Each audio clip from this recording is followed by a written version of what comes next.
Hello everyone, welcome to my channel. तर आज आपण बनवणार आहोत मेदू वडा आणि त्याच्याबरोबर खाण्यासाठी खोबऱ्याची चटणी. तर चला रेसिपीला सुरुवात करूया. तर सगळ्यात पहिले आपल्याला 1 कप उडद डाळ घ्यायची आहे. मला स्प्लिटवाली नाही मिळाली म्हणून मी अख्खी उडद डाळ घेतली आहे. तुम्हाला पाहिजे तर तुम्ही स्प्लिटवाली उडद डाळ घेऊ शकता. ही चांगली आता 3-4 पाण्याने मी वॉश करून घेते. तर मी ही डाळ 4 ते 5 पाण्यातून धुतली आहे. आता ह्याच्यात पाणी टाकून भिजत ठेवायचे आहे.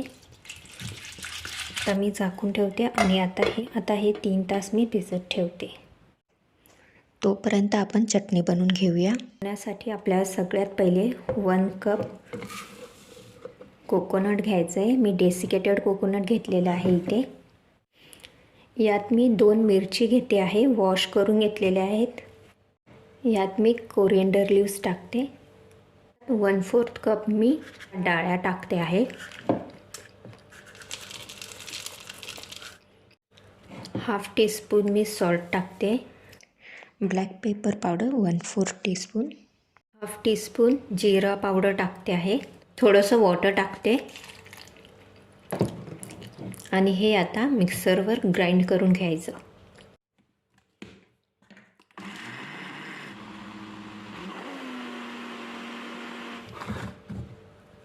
तर आपली ही चटणी छान बारीक झालेली आहे. आता आपण ही बोलमध्ये काढून घेऊ.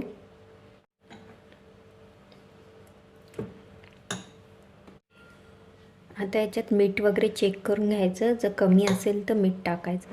तर आता आपण चटणीला तडका देऊया. तर तडका बनवण्यासाठी मी इथे कढई गरम करायला ठेवली आहे.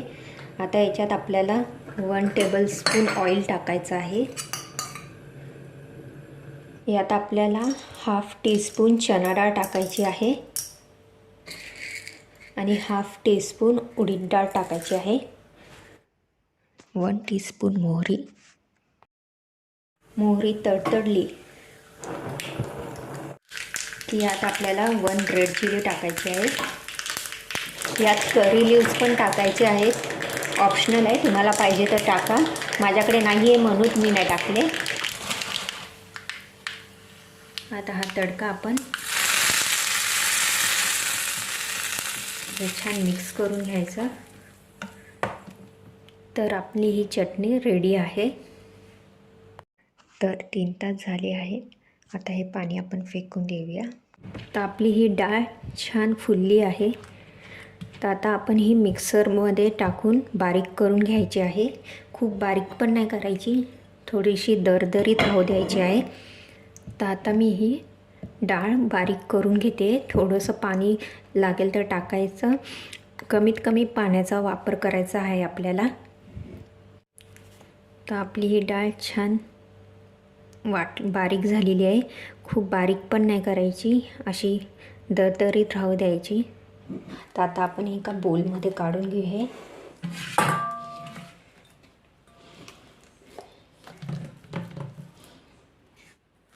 आता यात मी 1 टीस्पून मीठ टाकलं. आता हे आपल्याला छान फेटून घ्यायचं आहे 5 मिनटं.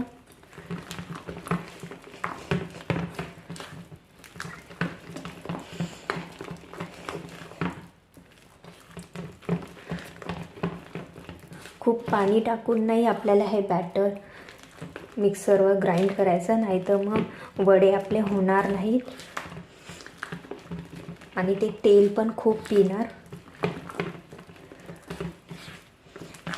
तर हे छान फेटून घ्यायचं आहे आपल्याला, जोपर्यंत लाईट फ्लफी आणि त्याचा कलर चेंज नाही होत तोपर्यंत 5 मिनटं तरी फेटून घ्यायचं.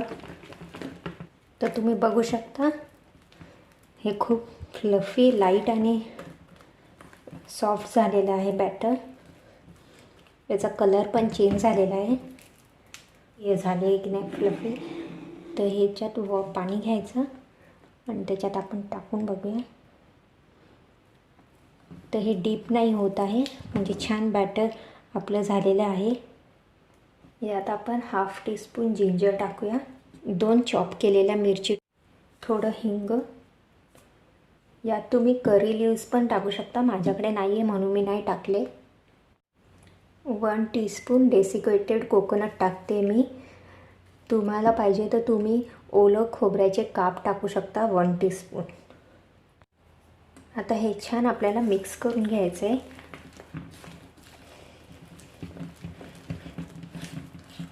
एका साईडनेच असं मिक्स करून घ्यायचं छान.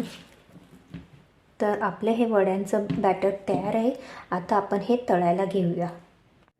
तर इथे मी तेल गरम करायला ठेवलं आहे. तेल खूप पण नाही गरम करायचं, मीडियम ठेवायचं आहे. खूप गरम पण नको आणि खूप थंड पण नको.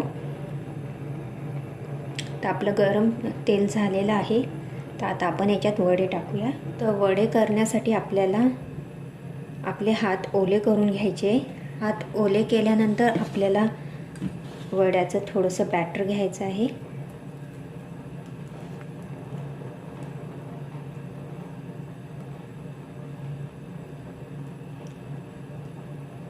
आणि आपल्या अंगठ्याने आपण करून घ्यायचे, म्हणजे चपटे करून घ्यायचे आहे. आणि मधोमध होल पाडून असं आपल्याला हे बॅटर तेलात सोडायचं आहे.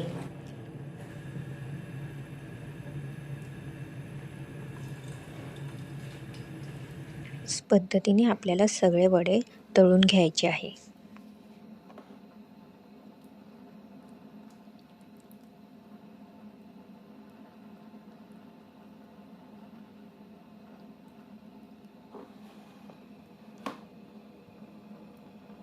तर आपल्याला हे वडे लो फ्लेमवर तळायचे आहेत.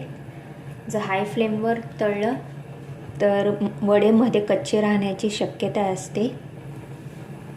तर यात असं तेल आपल्याला टाकायचं वरतून, म्हणजे ते छान तळले जातात.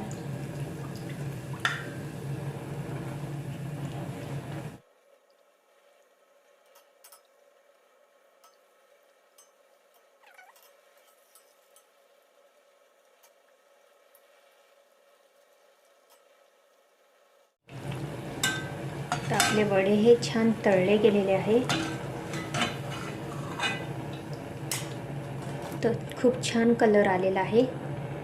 खूप छान क्रिस्पी पण झाले आहेत. तुम्ही आवाज बघू शकता.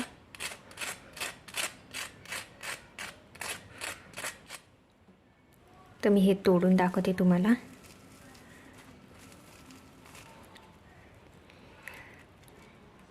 खूप छान फ्लफी झाले आहेत.